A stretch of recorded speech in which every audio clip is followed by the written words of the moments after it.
Students, वाणिज्य संकाय के बीकॉम पार्ट सेकंड के विद्यार्थियों के लिए आज महत्वपूर्ण विषय अंतर्राष्ट्रीय व्यापार में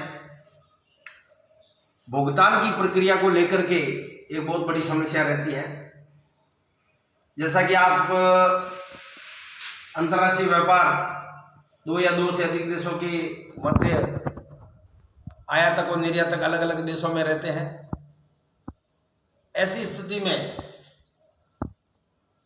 हर एक देश की अपनी अपनी प्रचलित वैधानिक मुद्रा होती है। आयातक हमेशा ये चाहता है कि उसको अपनी देश की मुद्रा में भुगतान करना पड़े। जैसे भारत का कोई आयातक है तो वो भारतीय रुपए में भुगतान करना चाहेगा। निर्यातक हमेशा ये चाहता है, दूसरे देश वाला जो माल मंगाने वाला जिसे निर्यातक कहते हैं, वो ये चाहता है कि उसको उसके देश की मुद्रा में भुगतान प्राप्त हो। और दूसरा, इन दोनों के बीच में परस्पर इतना सद्विश्वास भी नहीं होता है, भुगतान सुरक्षित भी नहीं होता है। तो इस समस्या के निपटारे के लिए अंतर्राष्ट्रीय व्यापार के अंदर एक महत्वपूर्ण प्रलेखीय साख, जिसे डॉक्यूमेंट्री क्रेडिट कहते हैं, ये बहुत ही महत्वपूर्ण आयातक और निर्यातकों के बीच में भुगतान निपटाने की प्रक्रिया है, जिसके संबंध में आज महत्वपूर्ण चर्चा करेंगे। डिस्प्ले में एक चार्ट के थ्रू अपन इसको समझने का प्रयास करें। जैसे भारत के एक्स लिमिटेड आयातक ने जापान के बी लिमिटेड निर्यातक से कुछ वस्तुओं और सेवाओं को भारत में मंगाने के लिए एक आदेश दिया। अब इन दोनों निर्यातकों और आयातकों के बीच में पहचान संबंध परस्पर निर्भरता नहीं है। निर्यातक चाहता है कि माल भेजने से पहले ही भुगतान प्राप्त हो, आयातक चाहता है कि माल मिलने के पश्चात भुगतान प्राप्त करना पड़े। इस प्रक्रिया को निपटाने के लिए इस विधि का प्रयोग किया जाता है, इस प्रलेखीय साख का प्रयोग किया जाता है। आयातक इस संदर्भ में सबसे पहले अपने देश के जो प्रधान बैंक है, प्रधान बैंक उसे कहते हैं जो आयातक के देश में स्थित होता है। जैसे एक्स लिमिटेड भारत में है तो भारत के अंदर हम ये मान के चलें कि SBI प्रधान बैंक है। वो अपने प्रधान बैंक के यहाँ पर भुगतान निपटाने के लिए एक आवेदन करेगा, जिसमें सभी प्रकार की सूचनाएं निर्यातक और निर्यातक के बैंक और निर्यातक को भुगतान और कंसाइनमेंट की स्थिति वगैरह, माल किस प्रकार से जोखिम पूर्ण सुरक्षित होगा, बीमा वगैरह होगा, इन सभी सूचनाओं के साथ में इस प्रधान बैंक के पास में आवेदन करेगा।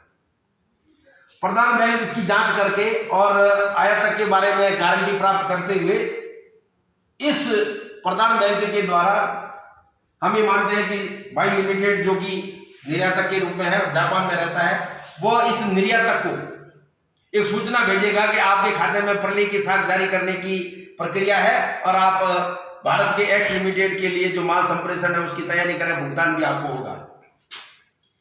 जापान के अंदर स्थित निर्यातक के पास में स्थित उसका जो बैंक है जो कि निर्यातक के देश में स्थित है, जैसे bank of Japan, bank of Japan Bharat के SBI बैंक से इस प्रकार की जो भी सूचना प्राप्त करेगा और उसको सूचना की एक कॉपी निर्यातक को देगा। निर्यातक को जैसे ही ये सूचना मिलेगी तो उसको आश्वस्त हो जाएगा कि उसको माल भेजने से भुगतान येन के अंदर यानी जापानी मुद्रा में मिल जाएगा।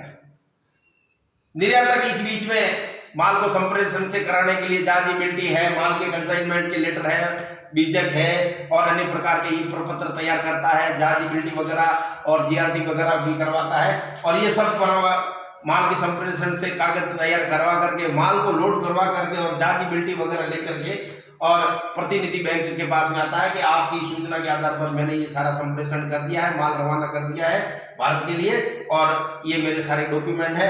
इसे प्रलेखीय या डॉक्यूमेंट्री क्रेडिट इसलिए भी कहते हैं क्योंकि प्रलेखों के विरुद्ध जारी होती है।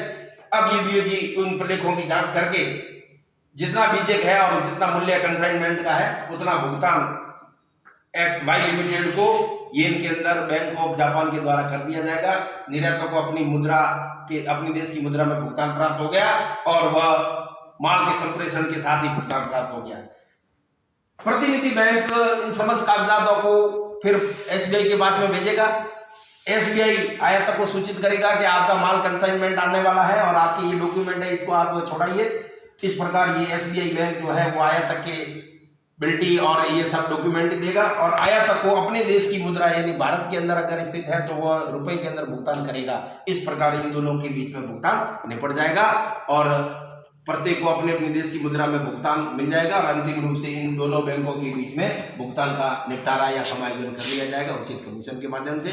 अगले विजिट के अंदर हम अंतर्राष्ट्रीय व्यापार के जो विनिमय दर के पहलू है उसके ऊपर चर्चा करेंगे।